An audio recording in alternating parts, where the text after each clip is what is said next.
when you get furious, get curious. It's about how you want to be remembered as a leader. And I believe training dogs allows you to kind of create that leader. And your dog is a reflection of your leadership style.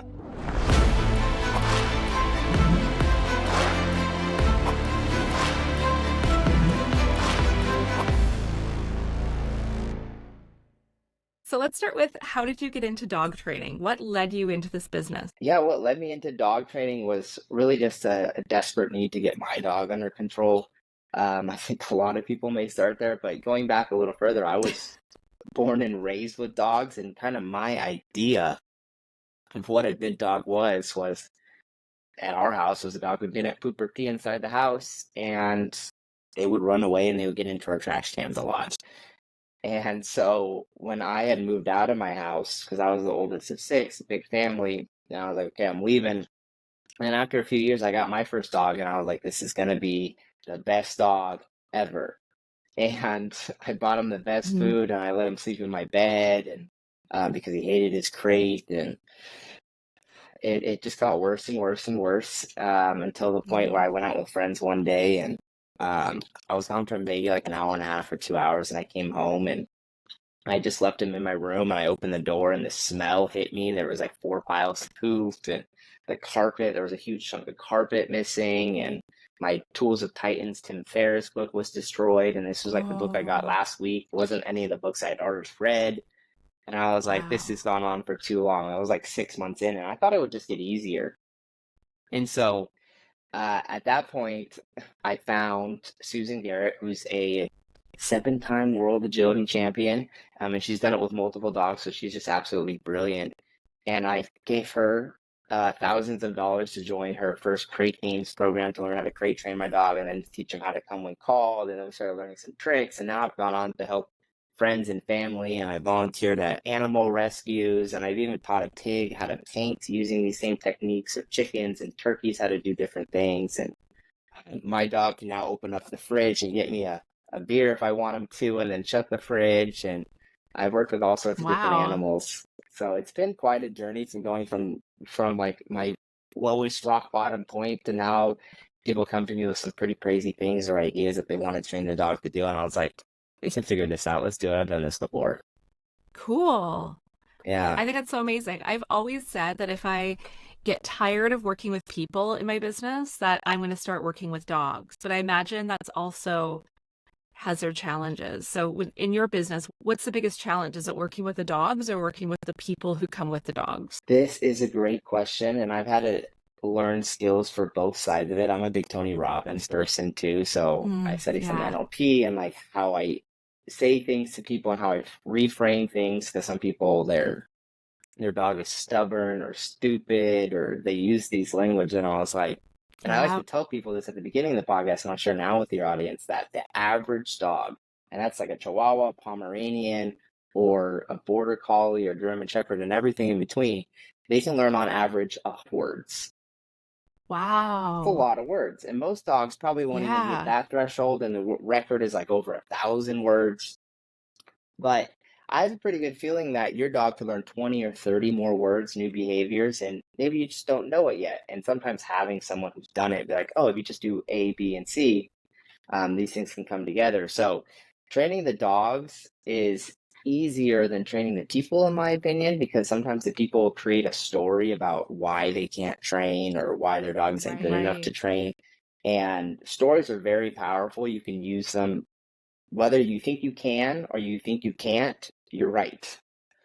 Yeah. So the people, I help them a lot to reframe their stories and to show them that their dog is very capable of learning, and they're also very capable of following through and training their dogs to do these things.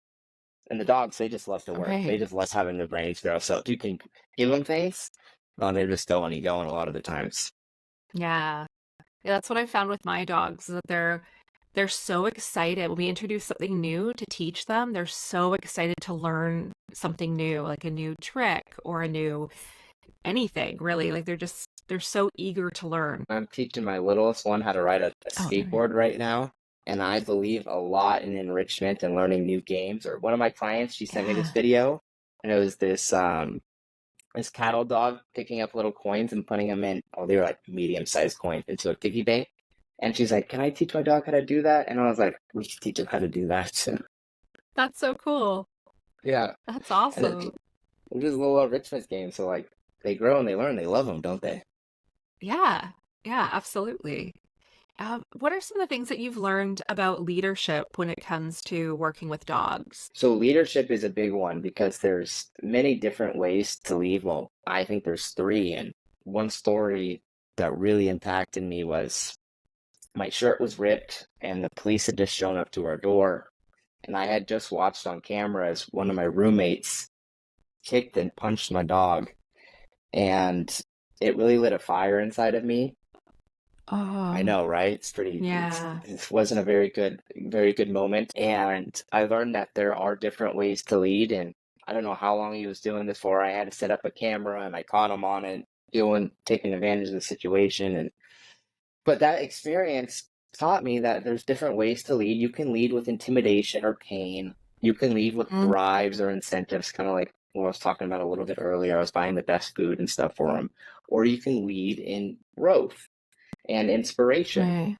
Now, all three are going to get results in some sort of way, but they all come with consequences. And only one of those is going to get you the real connection with your dog that you're really craving. And man, leadership, I'm the oldest of six, so there's been stories in my past where I haven't been so elegant with my siblings, and they told me that they Yeah. weren't doing what I said, so I melted all their crayons. And I was like, I did that? That's pretty mean, man.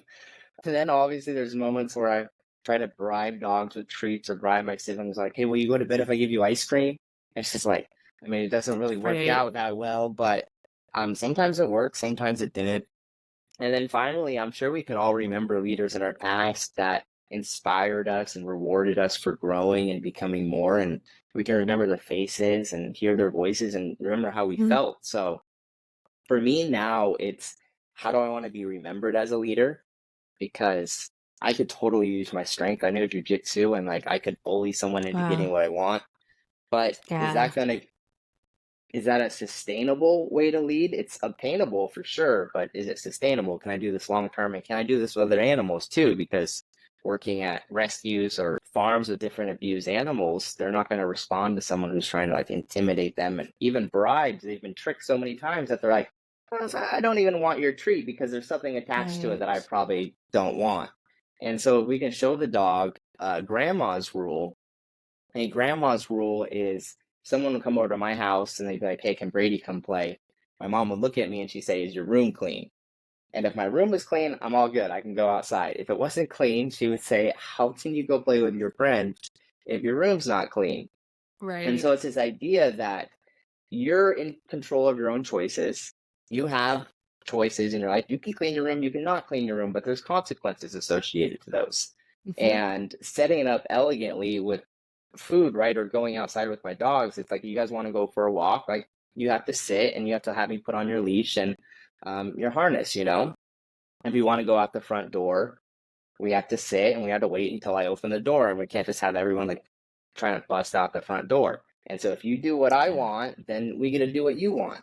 And it's much Nice. better than being like, "Hey, do you see this treat? Can we sit over here? Do you see this treat?" And they're like, "I want the bacon treat this time. The salmon treat's not good enough." And it's Hmm. like, that's not how it works. Isn't the walk good enough?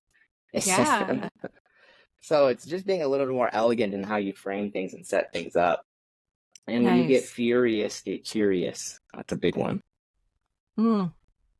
That's a great tip. Can you tell us more about that? Like getting curious? Yeah, I think frustration is a signal. It's meant to serve us, and it means you want something faster than what's actually happening. Yeah. And when we're in a state of frustration, we're going to do things differently than when we're in a state of curiosity or in a state of gratitude.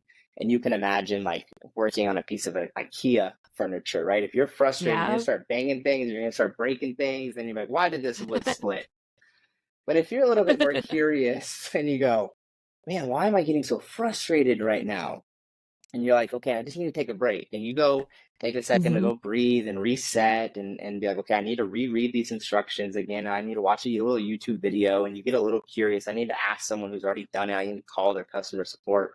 It may take you a little bit longer, but the outcome of it will be sustainable, and you'll be able to when you run into other moments like this, you'll be able to work through them creatively with coping methods that are a little bit more elegant than a typical flight, fight, or freeze coping method, right? If you either break things or you run away Right. from it, or you're just like, I give up, and you just stonewall. It's like, we're more than this. And if you just take a breath and you just ask yourself, what's great about this problem? What's great about this problem is I have the money Nice. to buy this, right? There's some people who Yeah. wish they could buy this, and they don't even have this chance to get frustrated. And so I tell people the only people who don't have problems are people who are dead. They're in cemeteries. Mm, So yeah. we're just looking for better quality problems in life. Oh, I love that. And I swear you were here when I was building my bookcases. It's exactly how it went. It's interesting to me too, because I'm listening to you talk, like I'm thinking about experiences with my dogs, of course. And Yeah. we were talking before this interview about my two dogs. And when we got Fiona, she was 2 years old, and she had grown up with, like, at the breeders. She was one of their breeding dogs. She hadn't been bred yet. But they were going to keep her. They ran into some health problems and they needed to lighten their workload. So they asked someone to foster her and take her.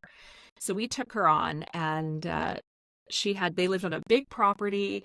She had never been on leash walks before, and we live in the suburbs. She hadn't been around kids and bikes. And so there were so many new experiences that Yeah. it was really easy to go to that place of frustration with her and just be like, come on, like, why aren't you walking? We've got to walk. And she would just sit down and freeze and not move. But we, like, it was frustrating. It was really difficult. Um, Yeah. and we hired a team of professionals, like an expert in dog walking. We worked with a dog behaviorist. And you might laugh at this, but we also worked with a dog communicator to be like, what does she want? Like, what's going on in her doggy brain that, like, help us That's awesome. communicate with her. Yeah. And we got through it, but it was very frustrating, and it was a difficult few months of getting her used to being in our environment. Yeah, there's so many things that come with that, and there's this moment of like meeting them where they're at, and then there's also this thought of like, I want you to be comfortable and be happy in these moments too. So like, Mhm. how do we get you and close this gap from like to here to here? Yeah. Yeah, I think it's very brilliant that you went out and found the support too, because they do communicate a little bit differently than us, and Hmm. yet there's simple ways to communicate to them. Like this dog's with like talking buttons, and there's lots Oh of ways you yeah. can communicate to your pet that are just brilliant. So I applaud you for doing that. Thank you. Yeah. Thanks. Yeah, it was definitely a challenging time, Yeah. but we're good now. Yeah, I was Yeah. reading this book called Einstein Never Used Flashcards, and it's Oh, about child development, and it just talks about these stages kids go through where they're just figuring things out, and things that may seem frustrating to us, like a kid dropping food off the table. They're just trying to figure out if gravity works and how often gravity works. And I'm like, oh, I right. hadn't thought about that. They're just like literally doing little social experiments, be like, okay, if I throw it, like, does it go down faster? Or if I just drop it? And like, first they're just making a mess. But to them, they're Yeah. literally trying to figure out what is this world. And for your dog too, it's kind of the same thing. And so my puppy the other day was in the garage and she had a tennis ball and she was like throwing it up to herself and like it was falling instead of bringing it to me, right? Awesome. And there was a moment where I would get a little frustrated. I'm like, can you just bring me this toy? Hmm. And then after reading this book, I was like, she's literally, because she's only 8 months old, she's like figuring out these same things that kids would be figuring out around 2 or 3 years old of like, gravity is a thing. And I was like, oh, that makes sense. Oh, that's amazing. Yeah. Sometimes our Yeah. memories ruin things because we're like, oh, we've already seen that. It's not cool anymore. And if we were to see something Right. for the first time, he's like, that's freaking amazing. Yeah, that's wow, I love that. I'm gonna check that book out. That's interesting. Yeah, I just found it. Um, And it's free on Audible too. So if you got an oh, Audible account. perfect. Yeah. Yeah. Oh, I'll It's a, definitely check it out. What are some of the biggest challenges that you faced in growing and developing your business? marketing is the Hmm. biggest challenge for me. Or it was the biggest challenge. Language is also important.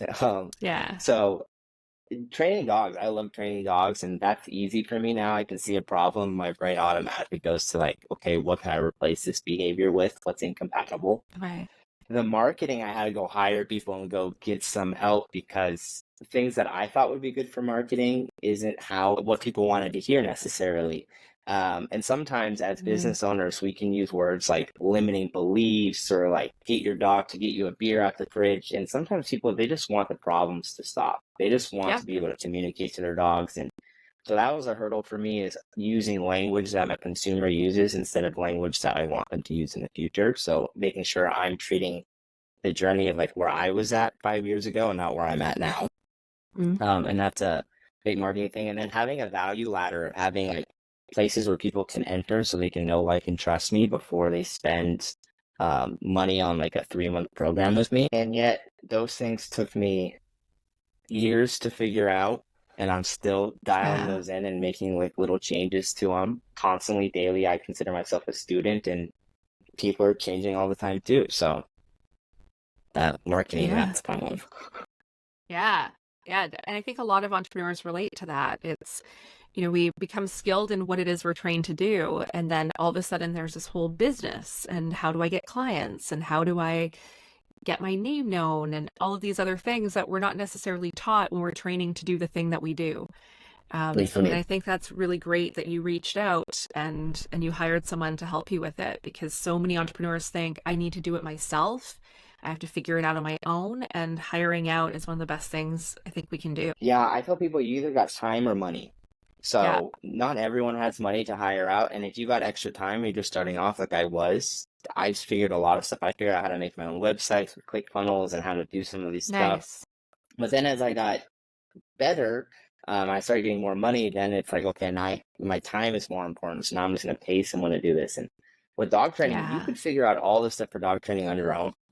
It's not exactly what I did, but I did a lot of research on my own too. I've read a lot of books Mhm. and I learned a lot. And you could do the same thing. I give you a list of books to read, and you can go through and take the time and do it. Or you could pay me, and I'm like, okay, this is the important part. You can like kind of skip over that part, and Yeah. this is the other important part.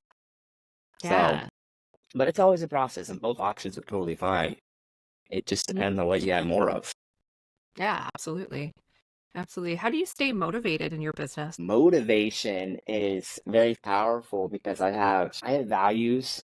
So we can Hmm. let's dive even deep into this, but you got to Yeah. know why you're doing this, Hmm. and the why comes before the how. And so I'm doing this to build a legacy. I'm doing this to support my family. I'm doing this to provide my dogs a great life, and Yeah. also to help people transform their own dogs and to see that there is hope. And I've always been a big advocate for like communication classes. I think everyone should take a communication class in college and like just Yes. understand Yeah. some like little nuances. Even like using the word because is Hmm. powerful because our brain is linked up to like what's happening next. And so people listen more Yep. if they want to know what's happening. So using these things to help you is very important. So how do I stay motivated? I set things up intentionally so I know why I'm doing things.